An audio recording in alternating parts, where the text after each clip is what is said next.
Abilene is known to be a last-minute town. Residents, for example, wait until the last minute to buy tickets to an event. They arrive at those events at the last minute. Waiting until the last minute did not work Saturday.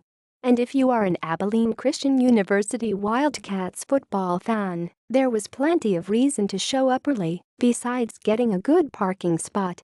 The university's new football facility, Wildcat Stadium, returned game day to the campus for the first time since 1958. That meant changes in the pre-game hoopla, including 2 walks to the stadium from the campus center. First, fans cheered the players led by new head coach Adam Dorrel. Then, the Big Purple marching band led fans to stadium closer to game time. The campus mall became Wildcat Country, part company picnic, part county fair, part frat party. Fans arriving early watched as tailgaters set up under tents or under the hot sun, then mercifully retreated for stretchers behind clouds. A brief sprinkling of rain provided a quick cool-off for fans. Among the first to arrive was Ben Stevens, class of '89 and a Forney resident. He launched into a serious game of cornhole on Abilene Christian sled boards against his son, Sawyer, a sophomore. Dad handily won the game. A regular occurrence, Dad said, looking toward Sawyer, as if that wasn't true. I wanted to support the campus and the new stadium. I bought season tickets. Cornhole was a popular game, though oversized Jenga beckoned. And there was the ever-popular football toss. Lounging and strolling also were fan favorites. Food trucks were on hand, but not doing big business.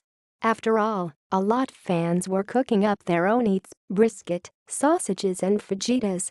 I've never tailgated, said Stuart Tyner, who finally got his brand new grill working at the Baker Heights Church of Christ tent. His daughter and son-in-law go to ACU, making hamburgers and hot dogs and then handing them out to anyone who wants one, he said.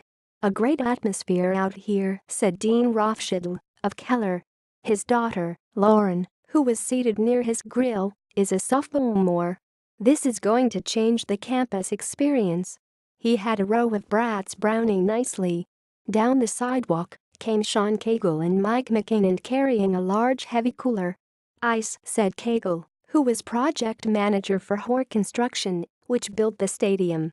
We are very proud, said Cagle, who was a guard on Wildcats football team from 2002 to 2005 and graduated in 2006, as did his wife, Lindsay. For me, it was pretty special, because this is home. Music to Cook By ranged from Bon Jovi and the Footloose theme to a Little George Strait. More than few tailgaters were heard singing All My Exes live in Texas, though not nearly as well as Strait for sure. It was a family event, though one area seemed reserved for students and especially the frats. There were lots of youngsters, or future Wildcats, university officials would hope. Jesus Hernandez played with grandson Cruz, 6 months, under the shade of a tree. And there were dogs, such as Chief, who wore one of the purple This Is Home t-shirts that were given out. Free. I like free, a fan said when free hot dogs, hamburgers, and potato salad were served starting at 3. Almost without advance fanfare, the team, wearing white ACU football t-shirts, marched through the hoopla, led by Dorrel, who was all smiles, laughing, shaking hands and exchanging hugs. The team was to play its first home game, taking on Houston Baptist, that evening in Wildcat Stadium. As the team made its way to the stadium, fans returned to tailgating, never minding a few raindrops. By now, the food was ready. First things first.